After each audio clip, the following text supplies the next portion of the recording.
Саламатсыздар ма, құрметті әріптестер.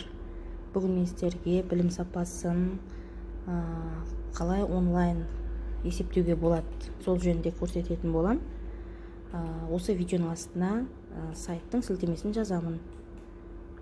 Мына жерде 3 сызықты бассақ, мына жерде осы программада жұмыс жасауға болатын біраз мүмкіндіктері бар. Соны өздеріңіз танысып аласыздар. Качество знаний и успеваемость онлайн деп тұр ғой, соны рассчитать деген басамыз. Мына жерге жазамыз. Сыныптағы бала санын жазамыз толық. Бестіктердің санын жазамыз мына жерге.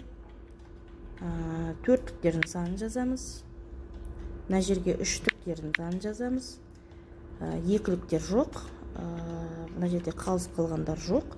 Осының бәрін толтырып болғаннан кейін вычислить деп тұр ғой, жасылды басам. Енді қараймыз, астына қарай, мінекей результаты көрініп тұр. Үлгерімі 100%, білім сапасы 60%. Мына жердегі средний балл қанша, барлығы көрініп тұр.